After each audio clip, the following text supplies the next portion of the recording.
Pandemic जब आई तो ऐसी कौन सी कंपनियां थी, ठीक है, जिन्होंने सबसे ज्यादा पैसे कमाए, सबसे ज्यादा पैसे कमाए? एक तो एडटेक कंपनियां जो टेक्नोलॉजी पे काम करती थी।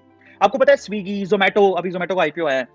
ये पैंडेमिक के टाइम पे इतनी ज्यादा फेमस हो गई। इसके अलावा जो ई ट्रांजैक्शंस होते थे, उनकी कंपनियों ने बहुत पैसा कमाया। इसके अलावा और किसने पैसा कमाया? एफएमसीजी कंपनियों ने बहुत पैसा कमाया, क्योंकि घर पे बैठे थे लोग, तो घर पे बैठ के क्या करेंगे? और तो कोई काम है नहीं, तो खाना ही ठूस लो, समझ आ रहा है? तो खाने पीने की चीजें थोड़ी बंद हो गई, सबको आटा दाल चावल चाहिए। और मजे की बात, महंगा है तो भी दो, लोग स्टोर कर रहे थे।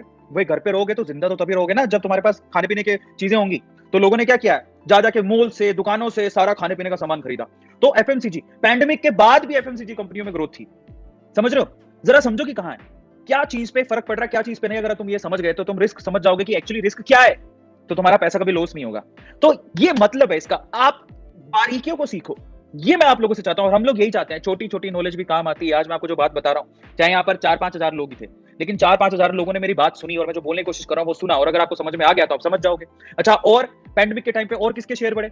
आपको पता है, मैं एक बात बताता हूं, सन फार्मा का शेयर जब तक पैंडेमिक नहीं था 290 रुपए तक आ गया था, सन फार्मा कंपनी का शेयर। और मैं ये शेयर रेकमेंड नहीं कर रहा हूं, मैं डिस्क्लेमर दे रहा हूं, ये मेरी रिसर्च है, प्लीज आप अपनी रिसर्च जरूर कर लेना। कहीं भी पैसा इन्वेस्ट करने से पहले मैं ये नहीं कह रहा हूं कि आपको करना है।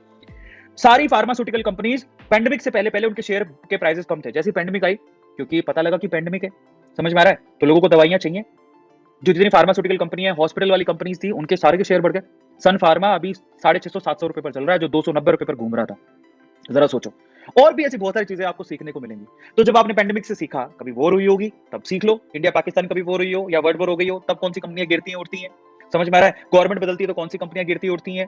अगर ऐसा करके आप अच्छे से रिसर्च कर लेते हो, और फिर अगर अपना पोर्टफोलियो बनाते हो, जिसमें आपने एक कंपनी में पैसा नहीं लगाया, आपने अलग अलग कंपनी में पैसा लगाया, एक सेक्टर में पैसा नहीं लगाया, सारा का सारा अलग अलग सेक्टर में पैसा लगाया, और अपनी इन्वेस्टमेंट को भी डाइवर्सिफाई किया, सारा का सारा पैसा शेयर मार्केट में नहीं लगाया, थोड़ा बहुत प्रॉपर्टी में लगाया, थोड़ा गोल्ड में लगाया, थोड़ा अपने बिजनेस में लगाया, खुद की स्किल में लगाया, तो ऐसे करके तो आपको कभी लॉस नहीं होगा।